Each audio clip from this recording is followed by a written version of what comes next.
I'm sorry. Hey Albert, how you doing? Hello, I'm doing well. How are you? I'm doing good. Is Morgan gonna come with the ValleyDAO handle? Yes, exactly. Ah, there we go. Perfect. Yeah, so that's Yelani speaking from the DeSci world Twitter, right? That is correct. Oh, okay. Yeah. How are you guys doing? I'm doing good. It's the end of the week, and the what really uh, bothered me is on Sunday I have like a presentation for a like an event that is Okay. online, and they Okay. schedule it over the weekend, and Mhm. it's at 10 p.m. in the evening on the Sunday, and I Oh, have to that's prepare terrible. for that, and yeah, I kind of lose a bit of my weekend, but well, that's how it is sometimes. Yeah. Yeah. Sometimes you just gotta kind of buckle down and do it. Is it for like is it a big speaking engagement, like a big conference or Not really, but it's a very relevant crowd. It's okay. called the Community Bio Summit. Okay. So very relevant crowd for ValleyDAO, and Yeah. I think we were the only DAO participating in that summit. So Ooh. the presentation will be very like introductory to DeSci and then a little bit on ValleyDAO. For sure. For sure. Hey there, Morgan. Hey, Jelani. Nice to finally e-meet you. Speak. Yeah. Yeah, it's nice to speak to you. Ha Um, yeah, how how's are it you doing? going? I'm very I'm good, doing good. thanks. Yeah, really Oh, good. there you go. I'm doing good. We just recently had our live stream for the DeSci Peaks covering IP NFTs, which went off without a hitch hmm yesterday, so that was really nice. Um, Nice. spoke with Chris, had Chris Burns and Daniel Uribe on, so we got a deep Yeah, dive. I yeah, I got a think deep I dive, but saw at least some the consideration on IP NFTs, which was cool. awesome. Yeah, I saw the notification come up. It's recorded, right? Yeah, correct. You can check it out. You can click the links for that were present in the Twitter links. So it should direct you Yep. to the Science Commons Initiatives YouTube channel, and you can just go under the live streams and see it there. Awesome. Yeah, I'll have a look at that for sure. Yeah, for sure. So, I usually like to give it a couple minutes just to let people come in, kind of situate themselves. Always some late stragglers before we get started, so we can just, kind of hang out here for a little bit. Sounds good to me. Yeah. Hey, Eves, how you doing? It's always good to see you in the listeners. Um, Albert, that conference that you said you're preparing for, were you guys specifically invited as a DAO? Sorry, are they aware? Are the participants aware that you are a DAO? Not yet. Maybe when they read the title of the talk, Okay. because it has DAO in it, or the full spelling. Um, but I think it's going to be new for many of the audience members, based on my assumption that crypto and Web3 and blockchain is not a well acquainted topic for the biotech ecosystem, the biotech community in general.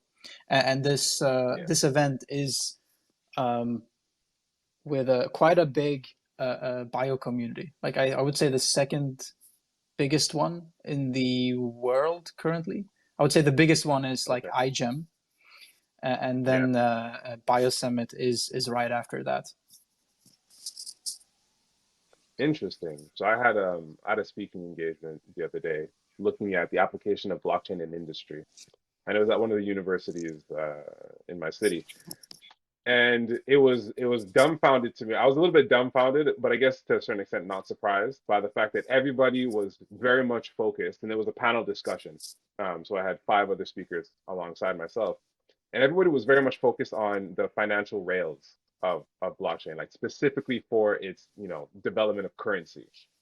And I remember trying to steer the conversation on, yeah, this is great. This is one utilization of blockchain and DLT, but you can apply this technology to other fields, right? And even this financial rail system to a certain extent to other fields.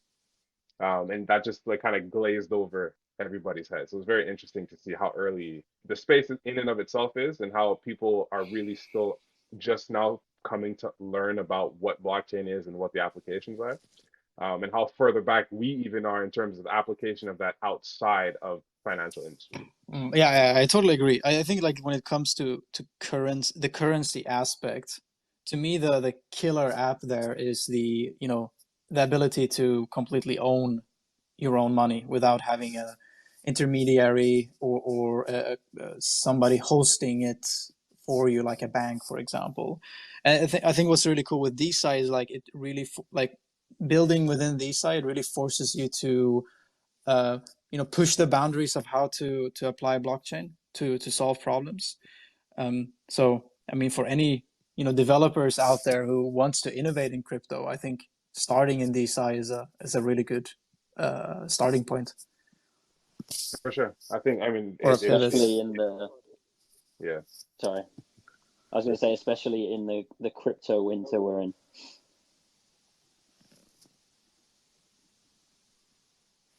Yeah, I agree. Goes from a purpose or utility after like everything is and a lot more robust when it comes to projects or what have you. So I think we're a good like starting point for the actual application and proper use cases that people can actually that actually want to use, right? Scientists think for the most part, once they grasp some of the tech that is being built here in this space and some of the potential that is present in terms of changing their day-to-day lives, I think that'll really help things take off, right? No shade to DeFi, but for the most part, people are not general people, unless you're a stock trader or a hedge fund investor, are not here looking at their investments every day, every minute of the day. Scientists deal with issues within our industry every day. So Yeah, Bullish on DeSci. for sure. I think that was the So thing that I've was seen so exciting. some people have started. Yeah, for Sorry, sure. I think that I've got a pretty bad delay. So Yeah, a little bit, but it's okay. I'll try to account to just give you time for it to catch up. But appreciate it. now that people have started to come in, I figure we can pretty much start it off. So hello everybody. My name is Jelani, and welcome to the 21st episode of DeSci Rising, put on the DeSci Rising series put on by DeSci World, where our goal here is always to provide an opportunity for many of the wonderful projects on our growing DeSci World dashboard to just formally introduce themselves, update their progress, highlight their achievements, and just generally engage with both the DeSci world and wider DeSci community. And the idea behind all this is that at DeSci World, we very much believe that more than the tech, more than the funding, it is the community using these tools that will usher in many of the changes that we are looking for DeSci to bring the various legacy STEM industries. Now, interestingly enough, in our episode today, we have two well-known participants, well-known individuals, and a well-known entity in the DeSci space. I think they're at this point considered DeSci OGs in terms of projects. But I have the pleasure of speaking with Albert Annis and Morgan Richards, who are two of the founders of ValleyDAO, which is a global community that funds and incubates academic and independent research projects in the realm of synthetic biology. And I'm sure they also have certain aspects that are branching outside of that space. And so with all that being said, welcome Albert, welcome Morgan. And thank you both for coming today to help us learn about not only ValleyDAO, but more about yourselves.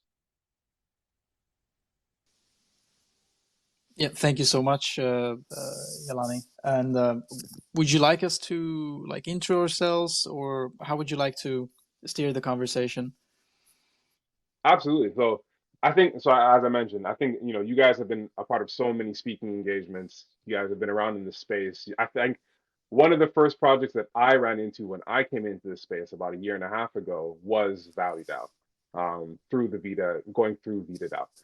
So I'm sure everybody really does know about the project and a little bit about the origin story of the project. But I'd still like to hear that a little bit here, but also emphasize more on yourselves. What was your origin story in terms of coming into the Web3 DeSci space? Yeah, absolutely. Yeah, I can start.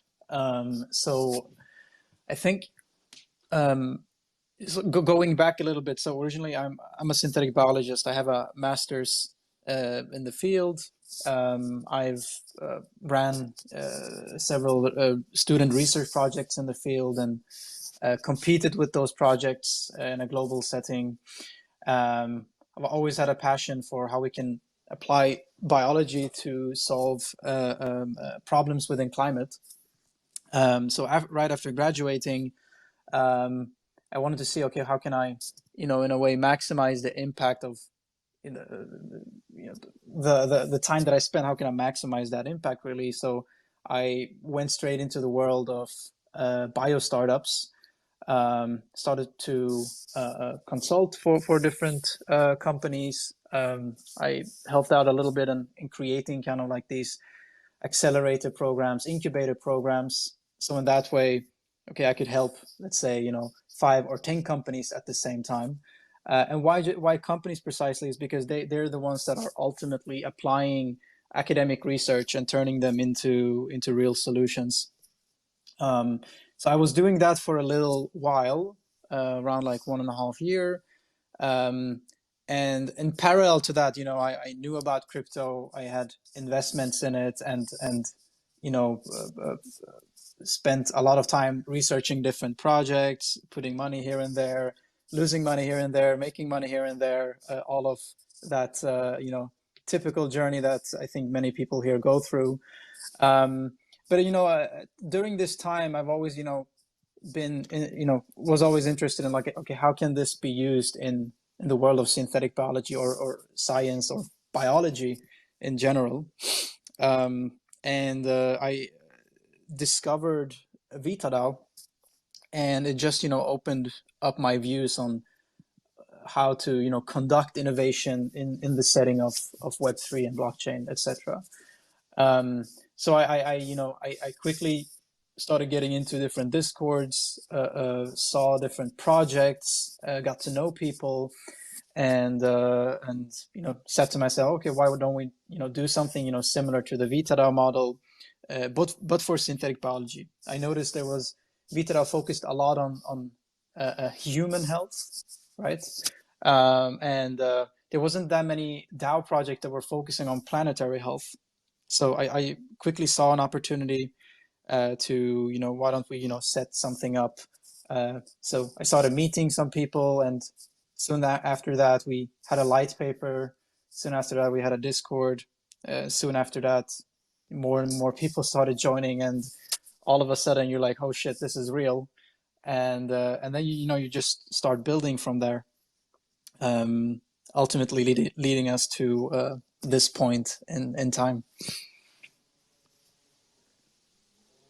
That's great. Like I said before, I think ValleyDAO was one of the first pivots that I took after spending some time in the Vita platform, in the Vita Discord. And I remember you and I spoke like months ago. I think you were one of the first people that I spoke to in the space. So it's always nice to kind of come full circle and see, get to learn about, where you guys came from, and kind of have the opportunity to pay here today to see what has been accomplished over the last year. I'm sure there's been a lot of um, innovation and progress. Morgan, I'd love to hear your backstory. I've never had the chance to meet you yet. This is the first time. It's very much a pleasure. I'd love to hear, how you came into the space. Thanks. Yeah, it's I'd say probably Albert and I have been spending too much time together because our stories are pretty similar. But this was actually even before we'd met. So I guess to go even further back than Albert, I actually grew up wanting to be a veterinarian. So I was always really enthused about nature, about preserving the natural environment and our planet as a whole. And as I got closer and closer to that dream, and I literally spent all of my free time and weekends working with animals, I came to the realization that, okay, yeah, being a vet is great, but similar to Albert, I was like, okay, how can I maximize my impact in the world? And whilst being a vet seems like an attractive and very instantly gratifying way to do that, I thought, well, I'm only one person and I only have so many hands and I only have so many hours in a day, right? So being a hands-on veterinarian might be the biggest way to impact the planet, but starting higher up the chain might be. So I ended up pivoting slightly and went on to my first degree, which was started off as biological sciences. And from there, I just quickly got like overwhelmed and really excited about cells and their potential for engineering, for design, how we could use the natural world and be inspired by it to really make a difference on the planet. So it only took, I think, 2-3 months to convert me completely. But once I realized that, I was like, hey, it's even cooler to be the one making the medicines than necessarily being the one administering them. And so, yeah, I became obsessed with biotech. And then from that, it quickly moved on to SynBio. And SynBio was really exciting to me because it was like, okay, here's people that have already realized the value that biology holds as a tool, as an inspiration, and they started to really like focus on how can we apply it to solve world challenges. And obviously, in the early days, it wasn't what it is now necessarily. A lot of the work was focused on the very fundamental principles. Um, but that's where you have to start. So the whole idea of how can we make building with biology easier so that a guy in his garage could do it was what really appealed to me. And yeah, I just became obsessed with how can I provide value to the space, which I think is also indirectly providing so much value to the world. Fast forward a few years, I finished my master's in SynBio as well, and I spoke to one of my colleagues. So I've been paying attention to crypto in the background. I've been going to some meetups in London and met some of the community, and was really excited and thought, okay, this is a space I want to be a part of somehow, but couldn't quite see where my particular expertise would fit into that. So I eventually started speaking to more and more people and found out about DeSci. I think I spoke to someone who was consulting for Vibe Bio. And then after that, I decided, okay, I want to take the leap into this space. So I think I first applied to Entrepreneur First because they started a Web3 track. And I was unsuccessful there. But then a friend of mine who I was speaking to about this whole thing said, hey, this sounds really similar to someone I met in San Francisco. You guys should definitely speak. And that person, thankfully, was Albert. And yeah, that was probably late July last year. And ever since, I've just been bullish on ValleyDAO and thoroughly invested in it. And yeah, joined on full time in November last year, and never looked back since. It's a lovely origin story. It's always funny to hear how small the world actually is, right? What are the chances, the odds that your foray into DeSci or into, I guess into Web3 would lead you to meeting Albert, but, that then gave rise to something like ValleyDAO. The degrees of separation, it's always interesting. It's always an interesting concept to bring in. And so I guess my first question, I guess my first follow-up question to both of your points is, for the uninitiated in the room, what is SynBio exactly? Maybe I can give my take on it, and Morgan, you can also give your take. So synthetic biology, really, I think the easiest way to explain it is programming biology to generate, various materials, various foods, various climate solutions, such as cleaning up pollutants, and doing that in a sustainable way. So, for example, the majority of all fuels today come from fossil-based resources. The whole world is more or less run on fossil-based resources, which are finite resources, and and they're bad for the environment, of course. So, synthetic biology can really recreate these resources in a sustainable manner, using simple things such as sugars, or converting, directly carbon dioxide from the air into something such as a fuel or a biomaterial, something useful for humans or animals, etc. On a more technical level, my interpretation of what synthetic biology is it is taking all of the learnings from biotechnology, and applying them in a more direct way. So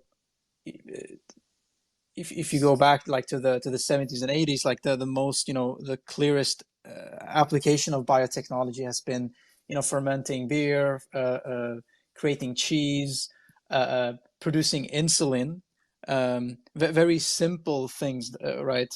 But as these tools have become much more developed over time, we can now program cells with much more precision, with much more control, to create all kinds of things. What many synthetic biology companies today are working on is, alternative proteins. So how can we, make actual beef in the lab by basically recreating, or growing muscle tissue from animals, into larger structures, such as like a steak, for example.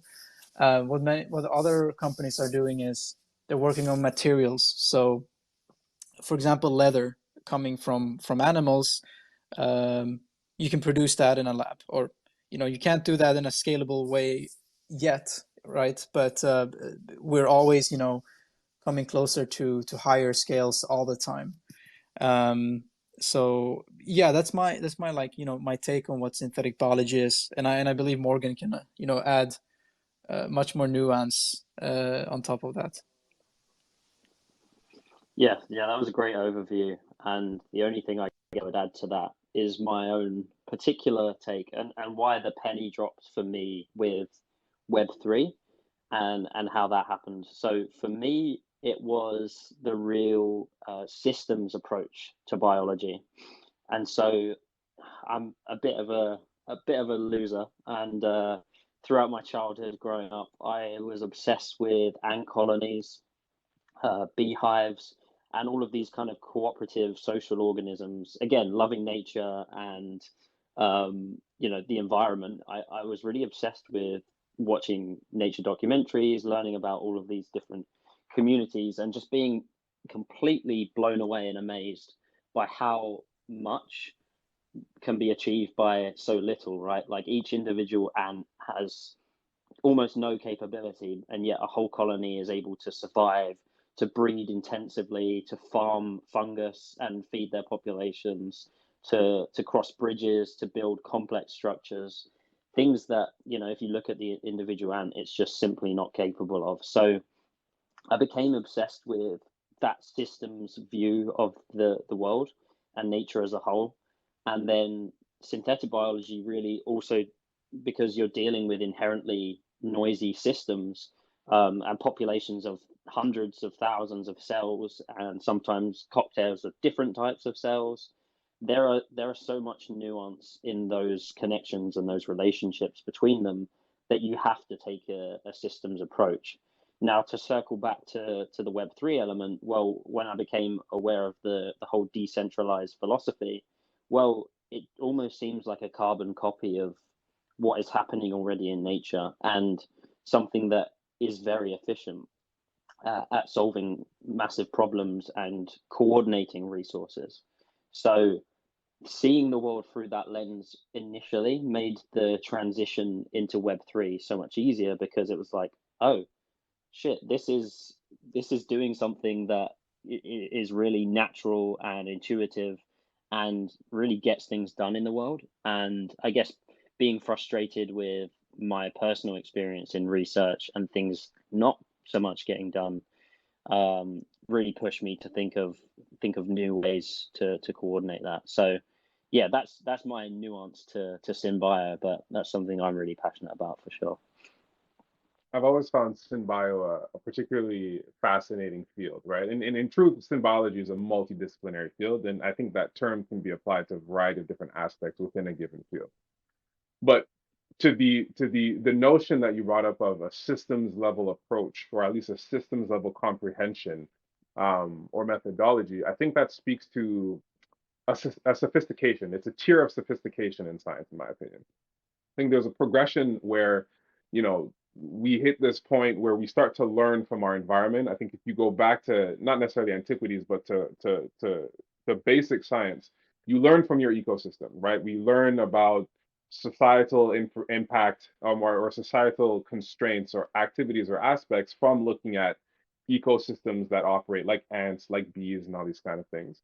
And then to try to understand this rudimentary, we take this reductionist approach, right? Because it's far simpler. Um, and then I think it comes a point, we reach a point of I guess, knowledge, uh, just abundance of knowledge, where we can then take a step back and look at this at the level of a system. And so this is exactly why I think it's, systemic perspective is always a marker of scientific progression, of maturation. And I think synthetic biology as a whole, and us leaning in the advent of synthetic biology in terms of how can we manipulate these systems, these already existent living machines around us that do magnificent things. How can we leverage these ecosystems, these participants in our environment, to do even greater things, speaks to the gain of sophistication in the scientific realm.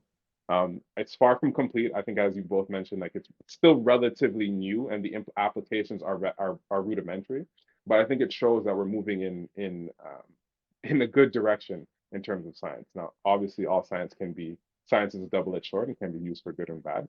Um, but I think for in the most part, it's a good thing. So I would love to kind of hear how ValleyDAO in and of itself is helping to support the synthetic biology uh, field industry. Yeah, absolutely.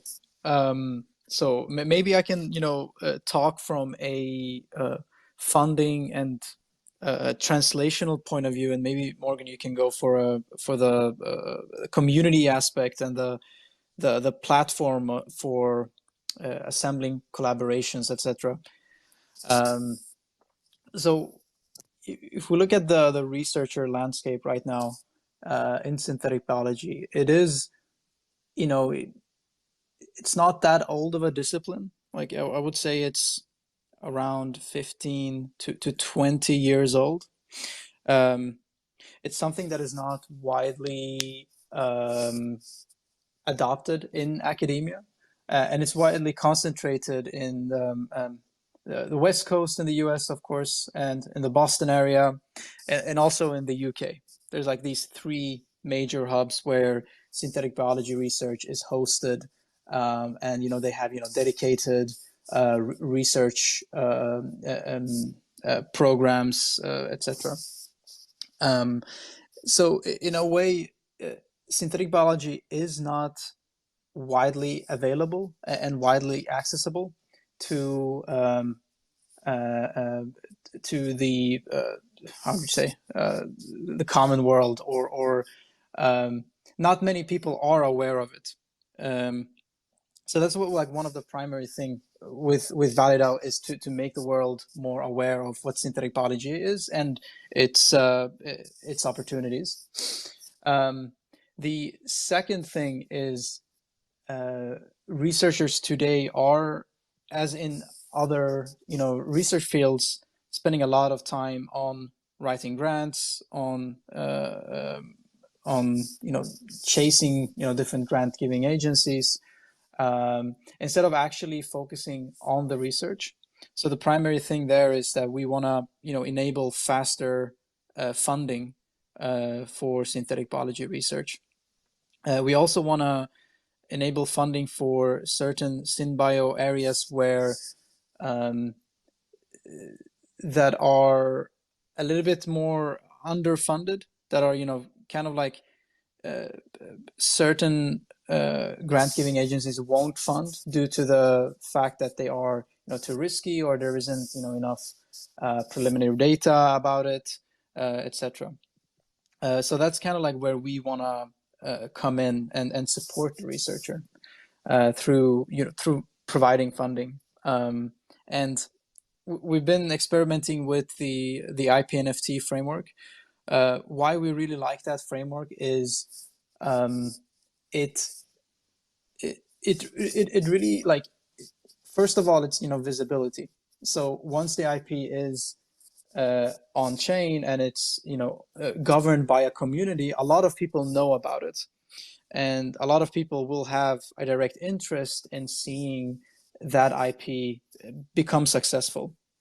Many of the cases, all of the IP that is generated in academia often stays in academia because not a lot of people know about its existence. I think there was a study done at Stanford saying that I think 0.5%, less than 1% of all patents filed in universities makes it out from the university. So a lot of IP, a lot of know-how, a lot of research that is being done doesn't come to use. I think this is where the IP NFT can really, have a major role in, just bridging it out and putting it in a more visible context. Let me see here. So yeah, funding academic research, and then the third thing, which I think there's a big gap to be filled by ValleyDAO, is a lot of researchers, they've already generated IP. They've already conducted some kind of research on a topic for several years, and they have a bunch of data. They've maybe filed a couple of patents here and there, but they've never crossed the bridge from academia to industry. Due to the we've spoken with a couple of researchers, and usually the case is that they simply don't have the time. They don't have the knowledge of how to commercialize their IP.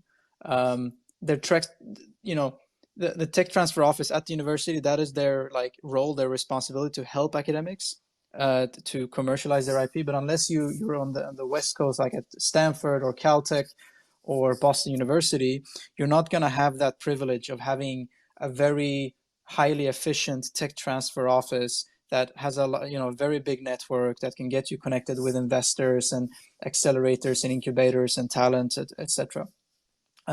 So we want to kind of help the academics with that part of looking at their IP that they've developed and see if there is a commercial opportunity with that. And we've been doing this for 2 projects that we've gotten in touch with through ValleyDAO. And it's actually proven to be like a DAO has, our DAO at least has proven to be a very efficient platform for sourcing, for example, talent. So usually these, the first thing you start off with, okay, you need to assemble a team, right? You need a CEO, a CSO, maybe a COO to, develop the company, right? And so far the DAO has proven to be quite a efficient recruitment engine to find that talent. And also within the DAO there is a lot of expertise and know-how for there are people who've seen many different biotech companies, so they kind of understand, okay, which business models do work, which business model do not work, etc. So yeah, those are the 2 aspects: is the funding and the translational component that we want to enable through partially IP NFTs, but also through the community that is being built within ValleyDAO. Morgan, I don't know if you wanted to touch on something in addition to Albert. Yeah, sure. So I guess the only thing we didn't really talk a huge amount about was the community itself. And I think something that has been lacking in science in general has been interaction with communities and with societies, and just how these institutions, like academic institutions, really interface with society. I think everyone is aware that there is a need to fund research and development, but nobody's aware. It's like a big black box, right? Nobody's really aware of what exactly is getting funded, where the money's going, what are the outputs and how is that benefiting society? Where is it? Are we getting public goods? Are we getting advances that are going to change people's lives?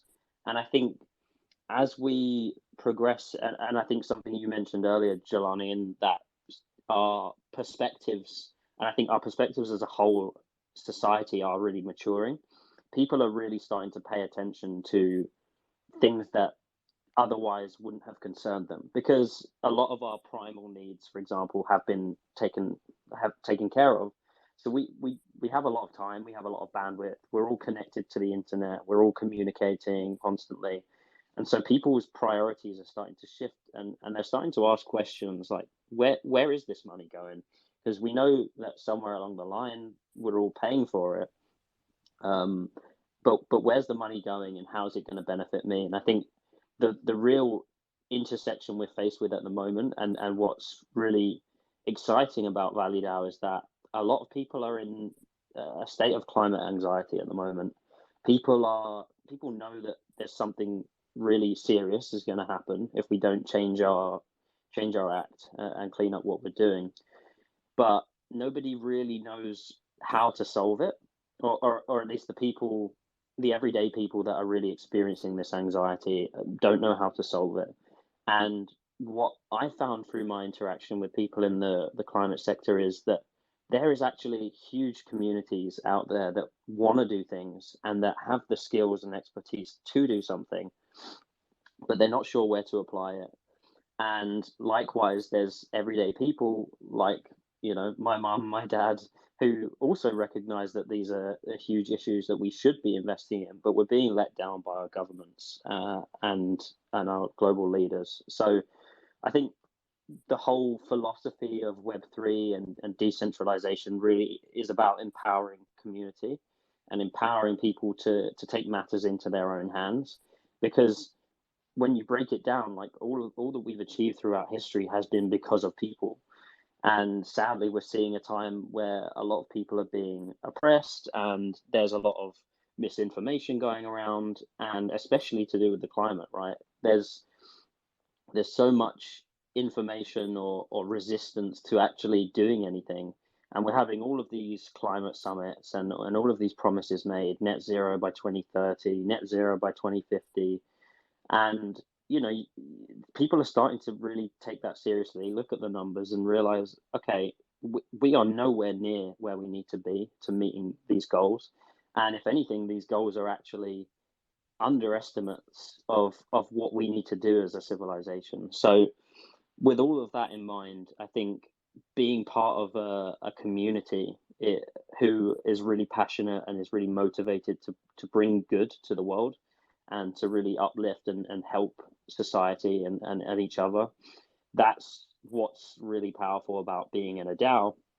And it just happens that ValleyDAO is trying to do something in synthetic biology, but with a real focus on planetary good and health of the planet and ecosystems. And I think that's something that speaks to almost everyone out there at the moment with a mobile phone or an internet connection. And so how do we leverage that as either an organization or as facilitators or just as society as a whole? How do we leverage all of this anxiety, this energy to do something? And a DAO seems to be a really powerful way to do that. And obviously there's a lot of friction with the Web3 aspects, and there are barriers to overcome in terms of onboarding people and making them understand the value that blockchain and DLT plays in all of this.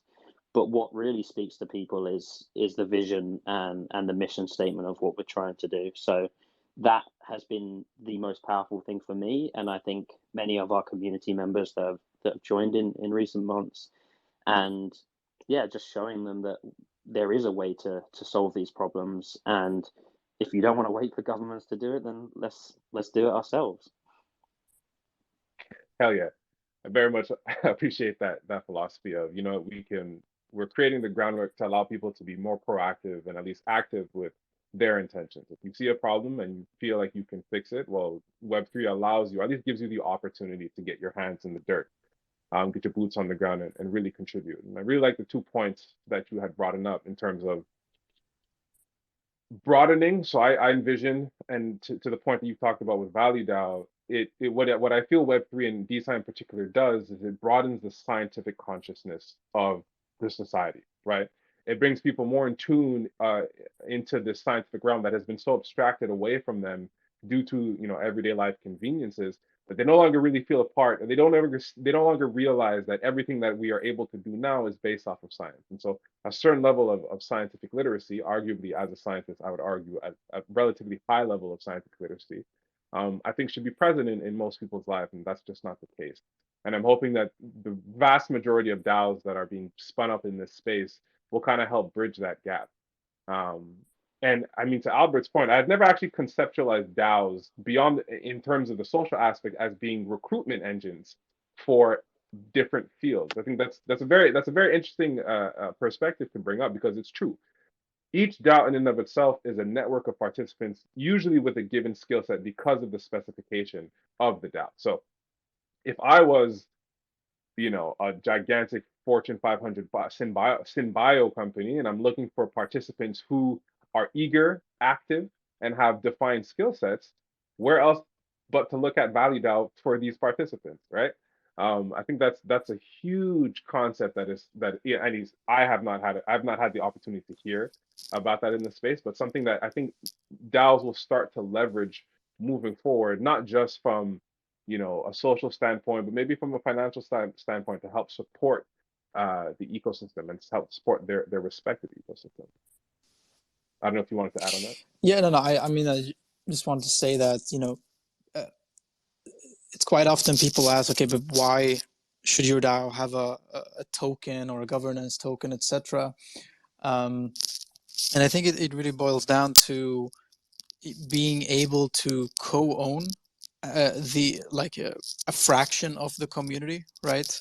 And if you own something or you have exposure to something, I mean, of course, you're going to act in the best interest of that organization. So you're more likely to open up your network. You're more likely to share certain things, such as like, oh yeah, these guys are recruiting for this kind of position, or these guys are looking for this kind of like service provider. I know somebody. I'll send them my way, and 99%. Okay, that's an arbitrary number I just pulled out, but a lot of our interactions, a lot of business interactions, a lot of research interactions are ultimately other people. So the faster person X can get in contact with person Y, the faster everything else is going to run. And so far this has been really showcased in all DAOs, or at least the DAOs that I have been part of and actively working with. So Yeah, in the only your thing. Oh, sorry. oh, go ahead. No, go ahead, please. No, I was going to say the only thing I would add to kind of the scientific literacy aspect, and I think one of the big things that's really driven that in the last couple of years at least has been the COVID-19 pandemic. And never before have we seen science become the main topic of conversation for months, for years, right? And so everyone, I mean, there was a lot of misinformation being spread around, but I think it really reflected on the social dynamics in terms of, yeah, how much scientific literacy do people have? What is important to them? How do we communicate that to them to show them the benefit, the direct benefit to their health and their safety? And I think some governments and some organizations did really well at that, others failed, and there's a lot of lessons to be learned there. But ultimately, what it really pushed is science becoming part of everyone's conversation. And I think there is no better time to capitalize on that than now. Absolutely, and it sounds like, and speaking to I guess the newness or the novelty of the synbio space, having a DAO representation there at the beginning, at the foundation, I think will change the dynamic that the synbio industry takes, right? You have built into the foundation this concept of this open source, open network of participants that can all come in. Whereas I believe a lot of the resistance that we see in other forms of traditional legacy STEM industries is that they're already established. This was not a concept that was there, at least actively pushed forward at the initiation stage, at the nucleation stage. And with ValleyDAO, it's really is a good thing to consider. It's really a powerful point to consider that ValleyDAO was coming in with this mentality, with this philosophy, with this change in the system at the beginning of said system. So I'm definitely looking forward to see how you guys and the totality of your community helps to shape the syn bio space into something that is hopefully more equitable, or at least has slightly better qualities, or less of the problems that we're looking to fix in the in the other fields. I think that's great, and that'd also be an awesome case, like a fantastic study case just to look at.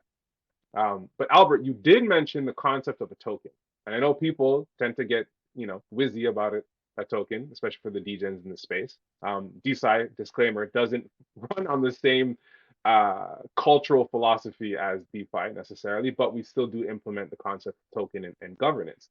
And so, as it relates to ValleyDAO, how does IP NFTs, governance, and tokens play out in your ecosystem? I believe you do not have a token yet, but there may be one on the horizon. Can you both speak to that? Yes. So there is a token on the horizon. We've been really thinking about this, back and forth, and that token release is also, associated with some kind of, fundraising event, right? You release the token in a way that to raise capital to really seed the DAO so that you can start, funding certain projects and then really grow the community, etc. Originally, we were thinking of, having a private sale of some sort, talking with VCs, etc. And we, in the end, we scraped that idea, because we really had to think about, okay, what is it that we are actually building? And we're building a community-owned organization, and seeing and learning from the crypto space, most of crypto projects that raise from VCs ends up in a weird dynamic between their community and the founders of that organization, and the communities tend to be not as strong, and you just end up with people just holding the bags, hoping that they will pump at some point, etc. So we scraped that idea, and we're now pursuing a more of um, a fair token auction, very similar to VitaDAO. So no pre-sale, no allocation, nothing for quote unquote founders or early contributors, etc. It will be launched to the community. People will be able to buy the token at the auction, and then after that, we right now we are preparing a set of governance proposals. So the community will vote on, first of all, the governance framework of like how we make decisions, how we elect work group leaders, how we how the deal flow process works, how how we fund projects, etc. So all of those governance frameworks are now being prepared, and the community will vote on them, including how early contributors are compensated. So we're really trying to bring our community leading up to the token launch, and being as involved as possible, to stay as transparent as possible, and to make it as inclusive as possible, because we're ultimately building all of this together, and that's what really is the beauty of it all. When it comes to actual dates, we're thinking very early April to launch the token. And yeah, so more details will be released as we're getting closer to that date. But in the meantime, if anyone has any questions about the token per se, feel free. You can always DM us or hop into the Discord and just chat with us. When it comes to the governance of the IP NFTs and the IP that we generate, that will be facilitated through the token. So decisions such as which research projects we fund will be governed by the token, but also like how we then how the resulting intellectual property of that research is used. So how it's licensed, how it is commercialized, how, you know, if the DAO wants to sell the IP, for example, all of those decisions will be governed through the token. Maybe Morgan, you want to add some more on that? No, actually, that was a great overview. So, next question, please. Yeah, no problem. So I think this is you bring up a really good point in terms of understanding how you want the DAO to operate. And I think that is something that is very important, especially at the head of the DAO, so the beginning, the initial stages, because VCs are great. They serve a very specific purpose in both the traditional realm and even in the Web3 realm. But I think builders and scientists sometimes are criminally, are known to not have the best business literacy or the best business foundation. But I think just as an information to other builders in the space, you must realize that VCs are always looking for an exit. They're looking to invest with a return on investment, and that return on investment only happens through an exit. And so you must really consider what that means to your DAO, to the proceedings of your DAO, to the governance aspects, all of these factors in the DAO moving forward. To a certain extent, you have to treat, some people don't do this. And I think that's part of the philosophy of, DAOs in the Web3 structure is divorced from Web2. But there are a lot of intrinsic aspects of just business, just general good business development that go into a DAO.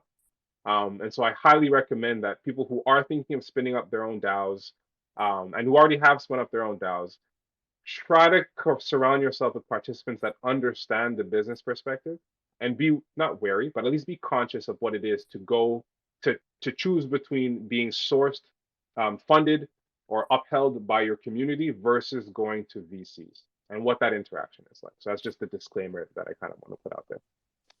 And so, okay, it's great to hear that you. The token dynamics are seem pretty standard. The IP NFT framework, and I think you guys are our first project that has gone through the BioXYZ molecule seed funding family. And I've always wanted to ask, the molecule has a marketplace, an NFT marketplace, an IP NFT marketplace. Is the IP NFT or the IP projects coming out of ValleyDAO, do they go onto the IP NFT marketplace, or do you have options to reserve them only within the DAO? Like, what are the delineations between, your larger cohort and your individual aspects? If you can talk about it. So the molecule marketplace is a way, a place for researchers to post a project proposal, and then anyone can come in there and have a look at it and ultimately fund it, right?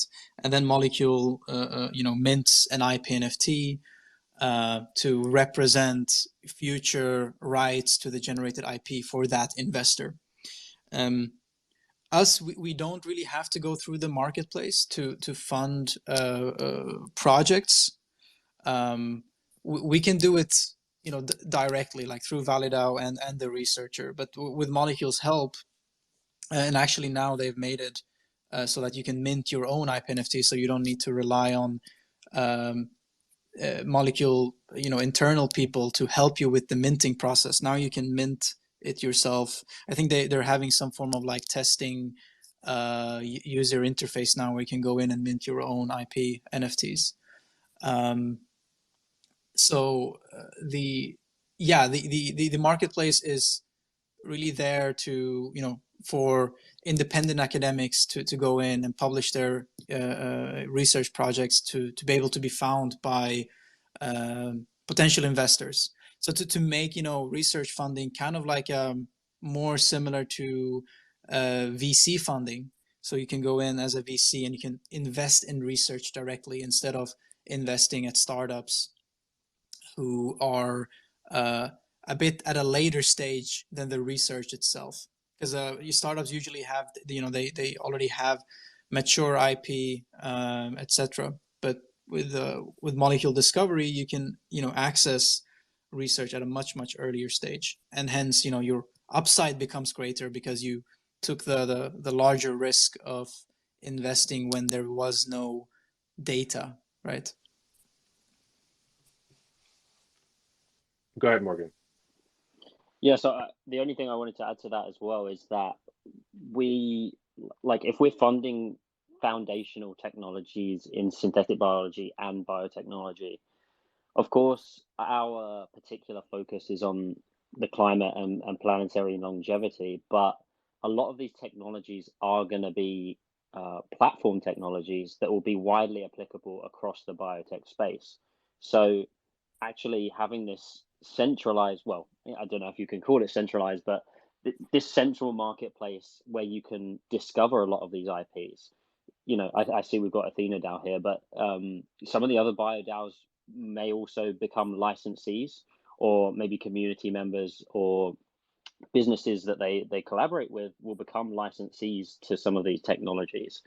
And I think that presents also an even greater opportunity for capturing value and also maximizing the impact of the work we do. Yeah, I love to see the interplay between all these systems, right? I know there's a slew of cohorts, there's a slew of projects that have come through BioXYZ, and big shout out to Molecule for helping to directly support the generation of these BioDAOs. I think they're a pivotal feature in this space, and I think the BioDAOs in themselves are going to be pivotal for the variety of reasons highlighted just now. To the scientific realm. So definitely big shout out for Molecule, and Athena DAO is in here. I'm looking forward to having our conversation with them in the near future for their own episode of DeSci Rising. And so, okay, in terms of Albert, you mentioned that there were already projects within the pipeline. Are you at liberty to speak on some of them and what kind of science or innovation that they are looking to build? Yeah. So the flagship project, or the project that we aim to really launch with, so to say, and be the first project that we fund, is with Imperial College London. So we've been talking with them, almost since the beginning of ValleyDAO, I think in May last year. So a couple of months after we started. And that project looks into how we can alternative ways of producing fats and lipids. And at first impression, maybe we think, okay, fats and oils, like, okay, they're not what's so impressive about that, but they're used in so many applications, in foods, in cosmetics, in fuels. Like, for example, diesel is a it's a lipid of some sort, right? And this project is with Dr. Rodrigo Ledesma Amaro. He has a lot of experience working with a type of yeast that can produce fats in really high quantities. And particularly this project looks into, okay, not only ways of producing them at a higher amount using this yeast through fermentation, but also how the yeast can secrete those fatty acids so that the actual purification process becomes much cheaper. Usually in synthetic biology, it's not the manufacturing process itself that is tricky. It's the extraction process, the so-called downstream processing. And with this particular project that we're funding, we could decrease downstream processing costs by around 80%. And that's actually a really impactful improvement, because it can make these oils and fats viable alternatives, because now the economics are in place, right? You don't have to spend as much money to produce every gram. So we're making that whole process much cheaper. And when it comes to the actual applications of these oils, we're looking mainly on palm oil. So the composition of these oils resembles a lot of that of palm oil, and palm oil is an ingredient that you find in around 50% of all foods.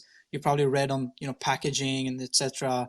palm oil free, because we are trying to avoid palm oil for the reasons that it is not the most ethical oil. You know, there are many rainforests, like huge hectares of rainforest being chopped down to create palm oil plantations, and this also leads to the disruption of animal habitats and biodiversity, etc.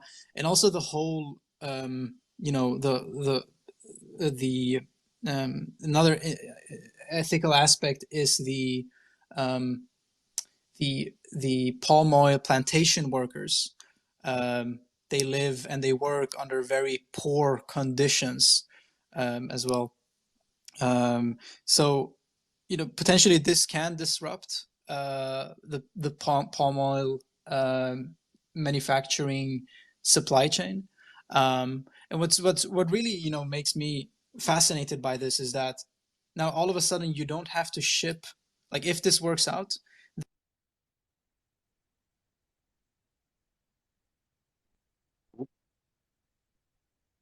Albert, we can't hear you anymore. Okay, good. It wasn't just me. Yeah, I think you might have interrupted. Oh shit. Yeah, Yeah, you're there back. you go. Yeah. So I'm actually, I have another thing coming up right now. So maybe Morgan, maybe you can take over from here. And really want to thank you, Yelani and DeSci World, for giving us this chance. But I really have to run. I'm sorry. No, it's an absolute pleasure, Albert. We'll speak again. Don't worry. Thanks for Thank you. coming. Morgan, do you have some time to stay a little bit? Yeah, I can spare 5 minutes. I also have another call, but I think he was actually in the Twitter space listening at one point. So yeah. Yeah, okay, so no problem. So what we'll do now is we'll open up. So if there's anybody in the audience that does have questions, because our guests do need to leave, feel free to put in their request and come up. Otherwise, there is one question that I like to ask, and that is, what can we expect from ValleyDAO in terms of a roadmap? If you could sum that up in 2 minutes. Yeah, sure. I'll be as quick and concise as I can. So obviously we spoke about the token launch. That's the next biggest and brightest thing coming up. We are also attending a few events over the coming months, and we're going to be producing a video next month, a promotional video for ValleyDAO to really explain the project. That's something we're really excited about. I think something we're really trying to nail is how we communicate the project to people. I know we spoke about wanting to popularize science and kind of widen participation, but the first step in that is, of course, converting it into a format that's digestible and easily understandable. I think one of the hurdles we have in SynBio is that it's inherently complex, and also Web3 is inherently complex, and not everybody gets it there too. So we're really trying to work on how we communicate the project to people, and we think this short video is going to be a key piece in how we communicate and show people the value of what we're doing. So that's something to be aware of and to look out for. And then of course we'll be hopefully funding our first research projects once we've raised. So that's something I'm really excited about, and it won't be just funding research. We're also going to be running community incentives and just building out our entire ecosystem. So I think over the next 12 months, it's going to be the biggest and most exciting time for ValleyDAO as an organization. And yeah, I'm excited to see what comes out of it. And for everyone that's strapped in, then enjoy the ride. I love that. I love to see you guys are taking both a financial, endpoint user approach, but also factoring the community, the education perspective. And I imagine that, those kind of educational videos are really going to help other participants in the space as a template in terms of how to best engage with their community as well. And so because our speakers do need to leave, Maria, I know I brought you up, but we won't take any other questions. We will definitely have ValleyDAO and Morgan and Albert back, and anybody else from ValleyDAO to speak again. So you'll have an opportunity to ask questions in another time. But with that, guys, thank you very much. Thank all of you for participating, for coming to hear at our 21st episode. of DeSci Rising. It's always appreciated to have you all here. And with that, have a great weekend, and we will see you next week for our next episode. Have a good one, guys. Have a good weekend. Thanks, Jelani. And just to add to that, if anyone's got any questions, feel free to ping either the ValleyDAO account or myself or Albert, and we'll be happy to answer them. Absolutely. Reach out, follow that ValleyDAO, follow Albert, follow Morgan. And if you'd also like to learn more, you can come to DeSci World. We have all their links on our dashboard. They're very easy to find, very approachable, very great team. So I very much encourage everybody to reach out. So with that, guys, have a good weekend, and I'll see you guys next week. Thanks, everybody. Bye-bye.